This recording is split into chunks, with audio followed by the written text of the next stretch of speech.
Selamat bertemu lagi saudara di dalam sesi ke-6 dari seri pencarian makna hidup ini. Hari ini kita akan berbicara sebagai lanjutan dari sesi yang kelima. Kita masih di dalam pembahasan protoevangelium. Kalau dalam sesi ke-5 kemarin kita sudah berbicara mengenai janji Allah bahwa suatu saat salah satu keturunan daripada perempuan itu yang kemudian diberi nama Hawa itu akan meremukkan kepala ular atau kepala iblis untuk memberikan kehidupan kepada umat manusia. Umat manusia yang sudah jatuh dalam dosa kemudian akan diberi kehidupan lagi oleh keturunan daripada perempuan itu, yaitu Hawa. Nah, kemudian hari ini kita akan membicarakan lebih lanjut lagi ayat-ayat sesudahnya. Kita berikan judulnya hari ini, Mengapa Adam Mengganti Nama Istrinya. Seperti kita sudah diskusikan di dalam sesi 5 lalu, bahwa saat pertama sebelum kejatuhan ke dalam dosa, waktu manusia atau Adam itu bersama istrinya belum berdosa, maka Adam memanggil istrinya itu sebagai Isyah atau perempuan. Nah, sesudah jatuh ke dalam dosa, kemudian Adam mengganti nama istrinya dari Isyah menjadi Hawa. Mengapa?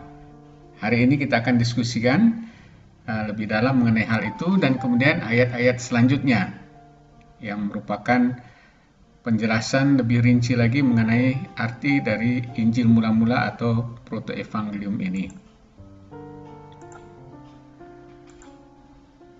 Nah, kita akan melanjutkan ke dalam ayat-ayat dari pasal 3, Kejadian pasal 3. Kemarin kita sudah sampai kepada satu ayat kunci, yaitu Kejadian 3 ayat 15.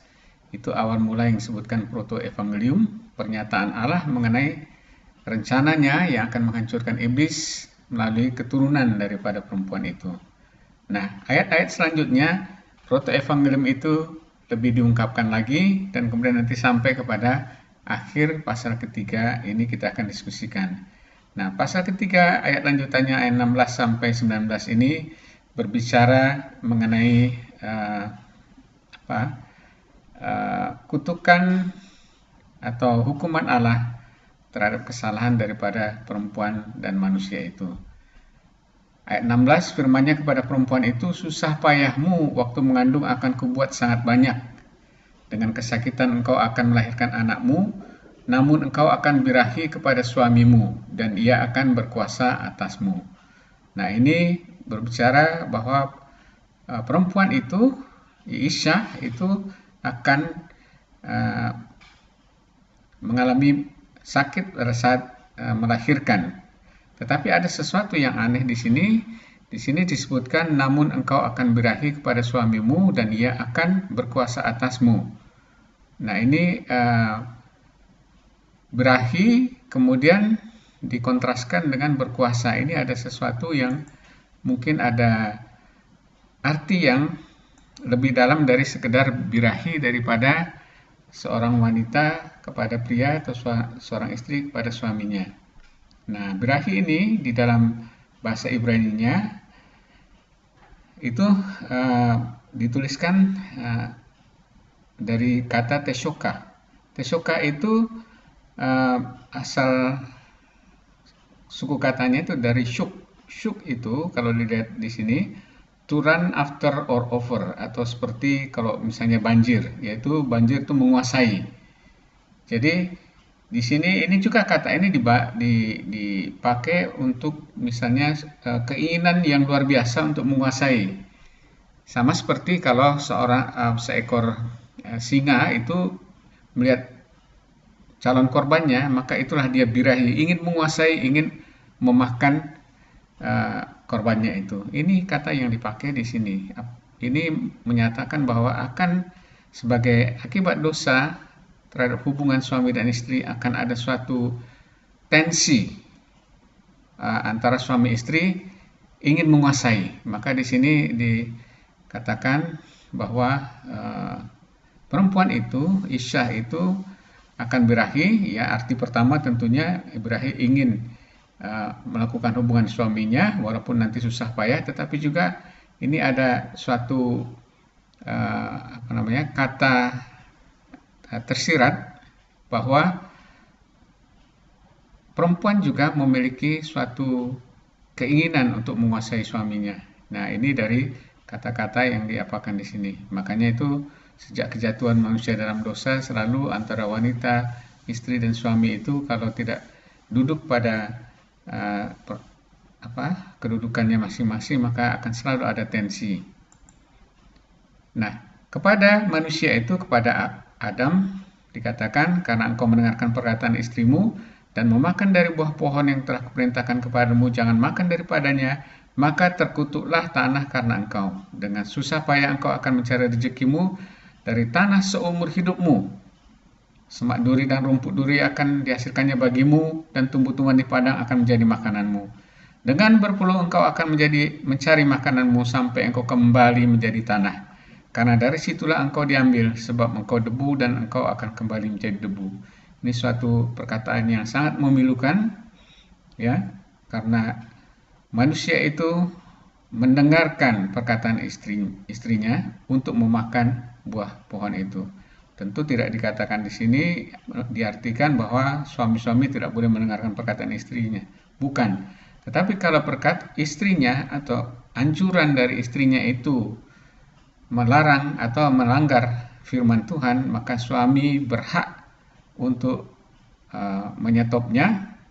Kalau tidak nanti akan jatuh sama seperti manusia Adam ini. Dan perhatikan, Allah tidak mengutuk pekerjaan, ya, tetapi mengutuk apa yang dikerjakan sehingga menjadi makin susah. Karena pekerjaan itu merupakan suatu perintah Tuhan sejak awal. Pada saat manusia pertama ditempatkan di Taman Eden, maka perintah Allah, usahakanlah taman ini untuk mengusahakan untuk menghasilkan. Jadi bukan pekerjaan yang dikutuk, tetapi apa yang dikerjakan itu menjadi lebih susah. Dan kemudian di sini dengan berpeluh engkau akan mencari makananmu sampai engkau kembali lagi menjadi tanah. Karena dari situlah engkau diambil, sebab engkau debu dan engkau akan kembali menjadi debu. Ini suatu perkataan yang sangat mendukakan hati. Jadi segala pekerjaan laki-laki, segala pekerjaan manusia di dunia ini pada akhirnya akan kembali juga menjadi debu. Ada suatu kekosongan, kehampaan, kesia-siaan. Cuman untung saja mereka, perempuan itu, Isyah dan Adam, sudah mendengarkan perkataan Tuhan di dalam ayat 15 bahwa ada janji mengenai kelepasannya nanti. Mari kita lanjutkan. Nah, sesudah itu kita lompat kepada pasal 20. Pasal 20 tiba-tiba narasinya mengatakan manusia itu memberi nama Hawa kepada istrinya sebab dialah yang menjadi ibu semua yang hidup. Coba kita lihat dulu supaya kita tidak langsung lompat. Kita apakan Kejadian pasal 3 mulai dari ayat 16 sampai 17 tadi sampai 19. Oh ya, langsung ayat 20 ya, sesudah tadi Tuhan mengutuk hasil pekerjaan daripada Adam dan juga mengingatkan bahwa kamu dari debu, kau akan kembali menjadi debu. Maka ayat ke-20, sesudah mendengarkan semua perkataan Tuhan, ya, sesudah mendengarkan perkataan Tuhan, baik itu kutukan, ya, kepada baik itu janjinya di dalam ayat 15 maupun kutukan-kutukan di ayat 16 sampai dengan 19. Lalu sesudah selesai semua masalah itu, semua kejadian itu, maka ayat 20 mengatakan manusia itu memberi nama Hawa kepada istrinya, sebab dialah yang menjadi ibu semua yang hidup. Ya, gambarnya mungkin kurang tepat ya, karena gambarnya bahagia sekali. Walaupun di sini ada pengharapan, tapi saya rasa wajah mereka tidak seperti ini. Tetapi ini adalah momen yang penting karena manusia yang tadinya memanggil istrinya sebagai Isau, sekarang sebagai Hawa. Apakah Hawa? Arti Hawa itu? Hawa itu adalah Chafah. Chafah itu di dalam kamus Strong, Chafah itu dikatakan sebagai life giver, pemberi kehidupan. Kenapa manusia itu atau Adam itu menamakan Isya menjadi Hawa, pemberi kehidupan? Kalau di sini alasannya sebab dialah yang menjadi ibu semua yang hidup. Ya, ibu itu sumber ya, sumber semua yang hidup. Tetapi sangat mengherankan karena di sini disebutkan semua yang hidup, bukan ibu dari semua umat manusia, tapi semua yang hidup. Berarti lebih universal daripada hanya ibu dari manusia. Nah, ini perhatikan. Karena kalau kita lihat tadi bahwa artinya Chafah itu life giver, maka di sini selain dia menjadi sumber daripada keturunan manusia, tetapi juga ada tersirat di sini mengenai pemberi kehidupan, bukan hanya kepada mereka, tetapi kepada yang lain-lain, karena yang akan datang itu adalah sumber hidup itu sendiri. Nah, itu kemudian supaya kita mengerti itu digenapi kemudian nanti sesudah sekitar 3761 tahun kemudian, ya. Nah, karena sesudah kejatuhan manusia itu Allah menunggu waktunya yang tepat untuk mengutus anaknya yang tunggal, logosnya, untuk menjadi manusia, untuk menjadi korban pengganti. Nah, pada sesudah 3761 tahunan, maka genaplah waktunya Mesias itu datang. Maka Allah mengutus anaknya yang lahir dari seorang perempuan dan takluk kepada hukum Taurat. Kenapa Paulus menegaskan lahir dari seorang perempuan? Karena di sini Paulus sedang mengingatkan kembali kepada proto-evangelion bahwa Hawa itu adalah ibu dari semua yang hidup. Anehnya bukan dari seorang laki-laki, anak seorang laki-laki, tetapi anak seorang perempuan, ya, yang takluk kepada hukum Taurat. Lahir dari seorang anak perempuan. Ini penekanannya, ini mungkin Paulus itu ingin menegaskan bunyi daripada proto-evangelium ini. Nah, kemudian juga sekitar beberapa tahun setelah Kristus wafat, salah satu muridnya yang paling dekat dengan dia di Pulau Patmos, dia menuliskan sesudah mendapatkan wahyu daripada Tuhan sendiri mengenai siapakah guru Mesias yang dia ikuti selama ini, maka dia kemudian mengenal bahwa dia bukan seorang manusia biasa, tetapi dia adalah Logos yang menciptakan segala sesuatu. Oleh dialah Allah menciptakan. Kemudian dia menuliskan, segala sesuatu dijadikan oleh dia dan tanpa dia tidak ada satu pun yang telah jadi dari segala yang telah dijadikan. Ayat 4, dalam dia ada hidup dan hidup itu adalah terang manusia. Dalam dia ada hidup. Ini yang datang ini adalah yang dijanjikan di sini. Bahwa seorang anak yang dari keturunan dari seorang perempuan, itulah life giver, itulah pemberi kehidupan itu. Inilah kenapa alasannya Adam menggantikan nama istrinya dari Isya menjadi Hawa. Bukan ujuk-ujuk, kalau kata orang Jawa ujuk-ujuk dari ayat 19 tiba-tiba ayat 20 manusia itu mengganti nama istrinya, memberi nama istrinya. Tetapi ada latar belakangnya. Inilah sebabnya, karena di dalam nama itu ada pengharapan akan janji Mesias yang akan memberi kehidupan kembali kepada manusia yang berdosa. Nah, kemudian yang kedua, Protoevangelion juga memiliki suatu simbol mengenai janji keselamatan, yaitu kurban pengganti. Pada saat ayat 21, kemudian Tuhan Allah membuat pakaian dari kulit binatang untuk manusia dan istrinya itu, lalu mengenakannya kepada mereka. Perhatikan ini artinya di dalam kondisi ini manusia itu suami istri Adam dan Isya yang kemudian bernama Hawa, itu mereka tidak berbuat apa-apa. Mereka dalam keadaan menantikan anugerah Allah. Posisi mereka adalah pasif. Jadi keselamatan itu dari awalnya, mulai dari merencanakan dan melakukannya, semuanya itu dilaksanakan oleh Allah sendiri. Ya, manusia dalam keadaan yang pasif karena mereka tidak dapat berbuat apa-apa kecuali menantikan anugerah Allah. Jadi di dalam simbol pemberian kulit binatang ini ada 3 hal yang dinyatakan di sana. Pertama, ada nyawa yang harus diambil untuk menutupi dosa manusia, karena harus ada binatang yang dikorbankan supaya kulitnya bisa dijadikan penutup pakaian Adam dan Hawa. Kemudian kedua, keselamatan adalah inisiatif dan tindakan Allah semata, ya. Jadi semua itu mengenakan itu semua tindakan daripada Allah. Di situ kita lihat tidak ada peran Adam dan Hawa kecuali pasrah, percaya, menunggu anugerah Tuhan. Ini adalah dasar yang penting nanti di dalam doktrin-doktrin keselamatan Alkitab yang sebenarnya. Ini simbol janji keselamatan Mesias, yaitu korban pengganti.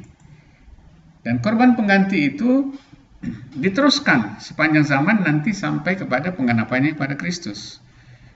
Ini misalnya Kain dan Habel, ya, anak Adam dan Hawa. Kenapa Kain dan Habel juga mereka tahu harus mempersembahkan kurban?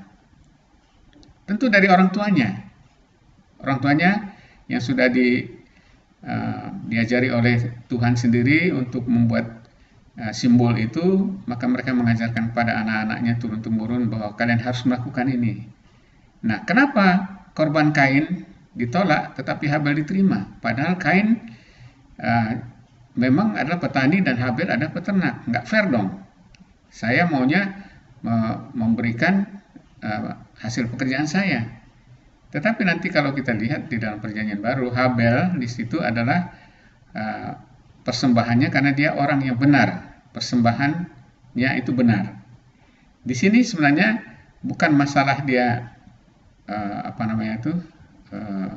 Kain itu petani atau Habel itu peternak, tetapi yang ditegaskan di sini adalah simbol mengenai nyawa, bahwa korban penebus dosa itu harus bernyawa, harus memiliki nyawa karena dosa itu harus diganti dengan maut. Ya, jadi Habel ini meneruskan simbol janji keselamatan ini sesuai dengan perintah orang tuanya, tetapi Kain membuat konsepnya sendiri mengenai jalan keselamatan itu. Ini adalah ibu dan bapak mengenai jalan Allah versus jalan manusia. Agama yang diturunkan oleh Allah dan agama atau kepercayaan yang dibuat oleh manusia sendiri. Itu sekitar 3.600 tahun sebelum Masehi. Nah, kemudian sekitar 1.500 tahun kemudian, itu tahun sekitar 2100, maka ada peristiwa Nuh. Kita tahu bahwa sesudah Nuh keluar dari bahtera itu bersama dengan keluarganya, yang pertama dia lakukan adalah untuk mempersembahkan korban. Lalu di situ Tuhan memberikan peneguhan janji. Janjinya memang Tuhan tidak akan menghukum lagi bumi dengan air, tetapi dengan suatu perintah-perintah baru bahwa mereka boleh untuk memakan hewan, tetapi bukan darahnya. Nah, di sini Ini Tuhan sedang menyatakan mengenai kesakralan darah, supaya darah itu dihormati dan tidak dimakan. Karena apa? Darah adalah lambang daripada nyawa. Karena dikatakan nyawa makhluk ada di dalam darahnya. Karena ini nanti supaya manusia itu menghargai darah Kristus, domba pengganti yang sebenarnya. Jadi simbol janji keselamatan, yaitu korban pengganti itu terus diturunkan sampai nanti Kristus menggenapinya. Nah, kemudian sekitar 1700 tahun sebelum Masehi, kita tahu bahwa Abraham juga melakukan yang sama. Ya, Abraham melakukan yang sama sesudah dia dipanggil dari Mesopotamia, karena ayahnya dan kakeknya sudah tidak mengenal, tidak menyembah pada Allah yang benar lagi, maka Allah secara pribadi turun untuk memanggil Abraham untuk mengikuti dia. Dan ini suatu peristiwa di mana suatu hari sesudah dia mendapatkan anak perjanjiannya, yaitu Ishak, maka Allah menguji Abraham untuk mempersembahkan Ishak di suatu pegunungan, salah satu gunung di daerah Tanah Moria. Nah, di Tanah Moria itu kemudian selama 3 hari Abraham berjalan kaki, dan kemudian tiba di tempatnya, maka kita sudah tahu ceritanya. Ishak bertanya, "Bapa, kita ada kayu, ada api, tetapi di mana dombanya?" Maka Abraham mengatakan dengan iman, "Allah yang akan menyediakan anakku," dengan hati tentunya yang hancur. Dan sesudah ketaatannya sampai kepada suatu titik eksekusi, maka pada saat itu malaikat Tuhan berkata dari surga, "Abraham, Abraham, hentikan, sekarang aku tahu bahwa engkau menghormatiku." Lalu kemudian dalam Kejadian 22 ayat 13 dikatakan, "Lalu Abraham menoleh dan melihat seekor domba jantan di belakangnya yang tanduknya tersangkut dalam belukar. Abraham mengambil domba itu lalu mengorbankannya sebagai korban bakaran pengganti anaknya." Nah, ini simbol korban pengganti, korban substitusi, ya. Dan Abraham menamai tempat itu Tuhan menyediakan, atau Jehovah Jireh, ya. Jadi artinya Jehovah Jireh itu Tuhan menyediakan apa? Tuhan menyediakan korban pengganti yang sebenarnya. Nah, yang menarik ini perhatikan, sebab itu sampai sekarang dikatakan orang di atas gunung Tuhan akan disediakan. Loh, kenapa kok agak aneh? Nah, di atas gunung Tuhan, maksudnya gunung Tuhan itu di sini, di pegunungan di Tanah Moria, mungkin di gunung yang paling tinggi di Tanah Moria tersebut, disebutkan di atas gunung Tuhan akan disediakan. Nah, ini semakin menjurus lagi, semakin progresif lagi pengertiannya, bahwa Allah sendiri akan menyediakan korban pengganti yang sebenarnya, dan itu tempatnya di situ, di Gunung Moria itu. Nah, ini semakin hari semakin nyata, dan kemudian sekitar 1700 tahun kemudian hal ini digenapi, ya, karena pegunungan Moria itu, kalau yang pernah ada di Yerusalem sekarang, itu satu kompleks di Yerusalem, ya. Kalau di sini adalah kota Daud, ya, kemudian di sini Opelia. Nah, kalau kemudian di atasnya yang bukit yang lebih tinggi di sini, nah ini sekarang itu ada yang disebut Bukit Golgota, atau dalam bahasa Yunani Kalvari, ya. Jadi di tempat Abraham mempersembahkan korban yang disebutkan tadi, di gunung Tuhan ini akan disediakan apa? Akan disediakan korban substitusi, korban pengganti yang sebenarnya, ya. Perhatikan, di atas gunung Tuhan akan disediakan, yaitu korban substitusi pengganti yang sebenarnya. Nah, di bukit ini juga, ya, nanti banyak tanda-tanda. Nanti kita akan diskusi dalam kesempatan yang lain, bahwa tanda-tanda atau simbol-simbol itu diturunkan bukan hanya sampai Abraham, nanti sampai kepada anak-anaknya Yakub, Ishak, bahkan sampai bangsa Israel. Nah, bangsa Israel sendiri kemudian nanti Tuhan memerintahkan membuat tabernakel, yang kemudian sesudah masuk ke tanah perjanjian, itu tabernakel itu dilembagakan dalam bait Allah. Semuanya itu menunjuk kepada korban pengganti ini. Nah, di atas gunung ini, di atas gunung Tuhan akan disediakan. Nah, di tempat inilah, di Golgota inilah, di tempat di Gunung Moria yang tertinggi inilah, Tuhan menyediakan korban pengganti yang sebenarnya, yaitu domba yang tanduknya terjerat di semak belukar berduri. Itu adalah Kristus. Itu semakin nyata. Nah, karena ini singkat, makanya kita tidak mengeksposisi lebih jauh lagi. Suatu saat kita akan mengeksposisi mulai dari Adam dan Hawa sampai kepada penggenapannya oleh Kristus. Bagaimana secara progresif, secara makin jelas itu dinyatakan mengenai korban pengganti ini. Nah, kemudian sekarang kita mendiskusikan sedikit mengenai simbol keselamatan yang lain, yaitu pengganti dosa dan kebenaran, yaitu mengenai jubah.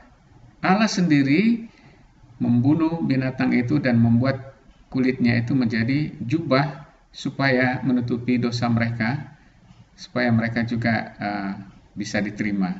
Nah, jubah ini pengertiannya itu apa? Di dalam simbolisme Kejadian 3 ayat 21 itu. Nah, Yesaya itu sekitar 700 sebelum Kristus itu menuliskan di dalam satu pasalnya mengenai keselamatan. Maka Yesaya memperlihatkan konsep mengenai keselamatan, mengenai pakaian dan jubah ini. Dikatakan, aku bersukaria di dalam Tuhan, jiwaku bersorak-sorak dalam Allahku, sebab ia mengenakan pakaian keselamatan kepadaku dan menyelubungi aku dengan jubah kebenaran. Jadi pakaian itu yang di dalam itu adalah melambangkan keselamatan, dan di luarnya itu keselamatan itu ditutup dengan jubah kebenaran. Apa itu jubah kebenaran maksudnya? Nah, nanti sesudah ini kita akan lanjutkan. Sehingga kita yang diselamatkan melalui pakaian keselamatan dan jubah kebenaran ini, itu kita menjadi seperti pengantin laki-laki atau seperti pengantin perempuan yang memakai perhiasannya. Sehingga kita sangat megah, sangat mewah. Karena Allah sendiri yang memberikan pakaian keselamatan dan jubah kebenaran kepada kita.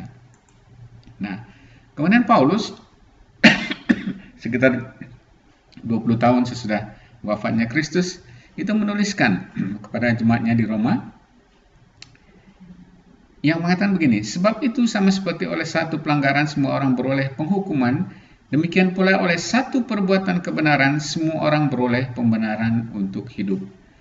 Jadi nanti di dalam suratnya yang Roma, kalau kita belajar, suatu saat kita akan membuat seri mengenai buku Roma ini, maka Paulus itu sedang menyatakan di sini bahwa kebenaran Kristus itu dikenakan kepada kita, bukan kebenaran kita.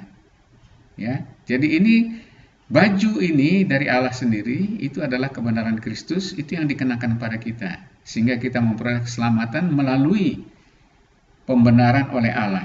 Karena itu di dalam surat-surat Paulus itu nanti ada suatu, kalau mencari pakai misalnya software Alkitab mengenai kebenaran atau pembenaran di surat-surat Paulus sendiri banyak sekali. Di kitab Roma sendiri pembenaran itu saja, hanya pembenaran saja, ada pembenaran dan kebenaran itu ada sekitar 22 buah. Itu ada suatu konsep yang penting, ya. Jadi karena di sini, jadi kita itu tidak hanya ditebus oleh Tuhan. Kalau ditebus itu artinya dosa kita hilang. Tetapi tidak cukup hanya dosa hilang, karena kalau dosa hilang kita sepertinya nol. Tetapi harus juga ada satu kebenaran yang dikenakan pada kita supaya kita bisa dinyatakan benar. Dan kita tidak punya kebenaran sama sekali, karena itu kebenaran Kristuslah yang dikenakan kepada kita. Itulah konsep dalam surat Paulus di dalam surat Roma mengenai kebenaran Kristus. Jadi itu ilustrasinya di dalam pada waktu Kristus mati di kayu salib, maka dosa kita ditanggungkan kepadanya. Tetapi pada saat yang sama sesudah kebangkitannya, maka kebenaran Kristus itu dikenakan kepada kita. Nah, inilah dalam istilah teologi namanya doktrin imputasi. Kalau amputasi itu diambil keluar, imputasi itu dikenakan. Jadi inilah kebenaran Kristus itu menjadi kebenaran kita. Bukan karena kita benar, tetapi kita dinyatakan benar oleh Allah, bukan karena kita benar, tetapi karena kebenaran Kristus dikenakan pada kita. Inilah simbolisme daripada pengenaan jubah oleh Allah itu sendiri. Jadi bagi orang percaya, maka jubah kebenaran Kristus itu dikenakan kepada kita. Martin Luther mengatakan kebenaran orang Kristen adalah kebenaran yang asing. Maksudnya bukan kebenaran dia sendiri, tapi kebenaran yang diambil dari luar dikenakan pada kita, yaitu kebenaran Kristus. Inilah konsep mengenai pembenaran di dalam kekristenan. Jadi kita bukan hanya perlu penebusan, tetapi perlu pembenaran. Suatu saat kita akan diskusikan mengenai hal ini. Nah, itu ayat-ayat yang terakhir. Ini juga sesuatu ayat yang sangat menarik kalau kita perdalam, kita pelajari dengan sungguh-sungguh. Intonasinya itu tidak seperti yang kelihatannya. Seolah-olah pada saat kita membaca intonasi mengenai pengusiran Adam dan Hawa daripada Taman Eden, maka kita mengatakan Allah kejam sekali. Mari kita membaca ini. Judulnya menarik, kematian jasmani sebagai anugerah. Kenapa? Kita akan diskusikan. Ayat selanjutnya, berfirmanlah Tuhan Allah, sesungguhnya manusia itu telah menjadi seperti salah satu dari kita, tahu tentang yang baik dan yang jahat. Maka sekarang jangan sampai yang mengulurkan tangannya dan mengambil pula dari buah pohon kehidupan itu dan memakannya, sehingga ia hidup untuk selama-lamanya. Ini kalau diteliti, ayat ini sangat mengganggu. Karena apa? Kalau Allah mengatakan bahwa sesungguhnya manusia itu telah menjadi seperti salah satu dari kita, tahu tentang yang baik dan yang jahat, sesudah mereka jatuh ke dalam dosa, kalau kita membaca sekaligus, maka itu artinya apa? Berarti iblis yang benar. Tetapi ada juga pendapat yang mengatakan di sini, ini Allah mengatakan satire. Jadi karena mereka memakan buah yang pengetahuan itu, maka sekarang mereka benar-benar tahu yang baik dan jahat. Kalau begitu iblis benar dong, bukan itu penjelasannya.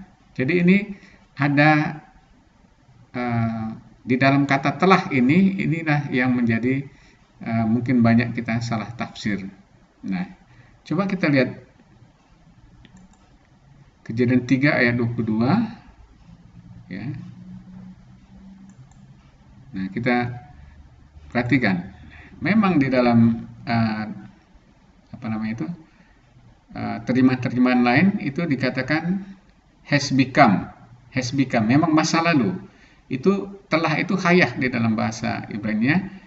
Cuman kalau melihat misalnya ya, kalau King James is become, jadi artinya menjadi seperti Allah itu sesudah mereka jatuh dalam dosa, padahal bukan itu maksudnya, ya.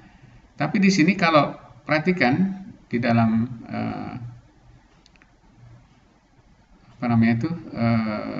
terjemahan yang literal, maksudnya itu benar-benar kata per kata diterjemahkan kemudian diartikan sebagaimana adanya, itu memakai was as one of us.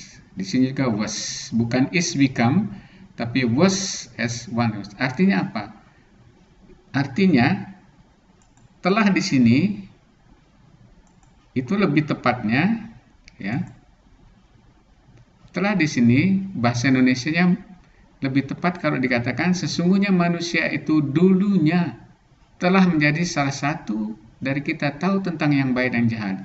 Karena manusia memiliki gambar dan rupa Allah dan kemuliaan Allah, maka tentu saja manusia tahu mengenai yang baik dan yang jahat. Tetapi sekarang, kemudian ini perkataan di sini sedang mengontraskan mengenai keadaan dulu dengan keadaan sekarang. Keadaan dulu manusia telah menjadi sama seperti kita, tahu tentang yang baik, tetapi sekarang mereka tidak tahu lagi dan mereka sudah harus mati. Ya, mereka keadaannya mereka susah. Maka sekarang jangan sampai ia mengulurkan tangannya dan mengambil pula dari buah pohon kehidupan itu dan memakannya sehingga ia hidup selamanya, lalu Tuhan mengusir. Maksudnya Tuhan menjaga supaya manusia itu dalam keadaan yang berdosa jangan hidup kekal. Karena kalau mereka hidup di dalam keadaan susah, di dalam keadaan terkutuk, maka itu artinya apa? Itu merupakan hukuman yang berat. Tetapi di sini, karena itu intonasinya kalau kita melihat ini, Allah itu membiarkan adanya kematian jasmani kepada kita dalam keadaan kita berdosa. Itu adalah suatu anugerah supaya kita tidak susah selama-lamanya. Bayangin, kalau misalnya kita hidup selama-lamanya, sedangkan ini manusia tertua yang dicatat oleh New York Times pada tahun 1930, ada seorang yang bernama Li Qingyuan. Itu pada tahun 1877 dia sudah merayakan ulang tahunnya yang ke-200. Katanya dia usianya totalnya 235 tahun. Tapi bayangkan, saudara sekalian hidup kekal selamanya di dunia ini dalam keadaan sulit, dalam keadaan itu kan merupakan suatu hukuman yang berat.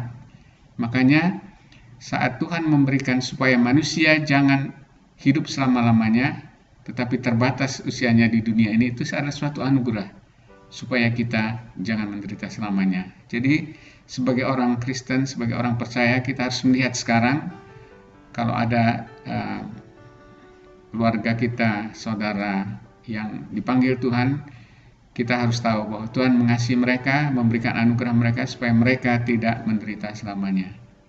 Jadi kita harus lihat intonasi daripada Alkitab yang sebenarnya. Nah, sekarang kita menyelesaikan bagian ini. Kita simpulkan mengenai bagian sesi yang ke-6 ini.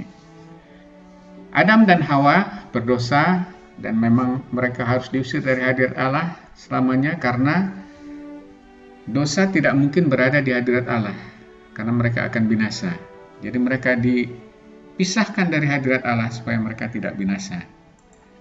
Namun sebelum diusir dari hadiratnya, Adam dan Hawa diberi petunjuk-petunjuk tentang rencana Allah perihal kelepasan dari hukuman kematian itu, yaitu protoevangelion itu yang isinya terdiri dari 3 hal yang sangat penting.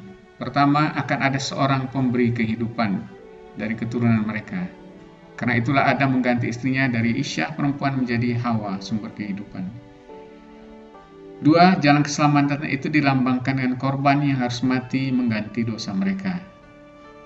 Korban mati atau korban darah itu melambangkan nyawa, karena dosa harus diganti dengan maut, dengan kematian.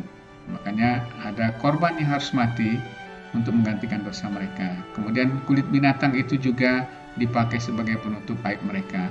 Kalau yang kedua ini nanti kemudian digenapi menjadi korban Mesias yang mengampuni dosa mereka, menghilangkan dosa mereka, tetapi kulit binatang ini melambangkan mengenai kebenaran Mesias yang dipakai sebagai dasar pembenaran mereka.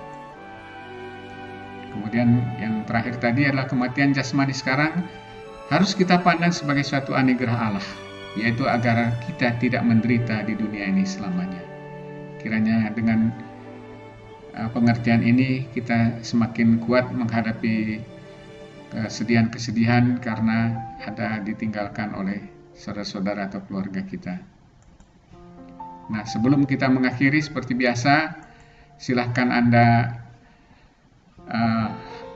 pergi ke situs kami, situs pelayanan kita di sini, https://bit.ly/btbm Indonesia. Anda bisa dapatkan e-book ini secara free dan juga blog-blog pelayanan kita di sana. Kita akan melanjutkan pada sesi ke depan kita akan langsung sampai kepada intisari daripada Injil, pengenapan protoevangelium itu. Karena kalau kita hanya berbicara mengenai janji-janji tapi tidak melihat mengenai pengenapannya, maka tidak ada gunanya. Kita akan mulai masuk kepada Injil. Apa itu arti Injil yang dipercaya orang Kristen secara sederhana? Karena itu jangan lupa untuk mengikuti sesi ke depan, sesi yang ke-7. Terima kasih.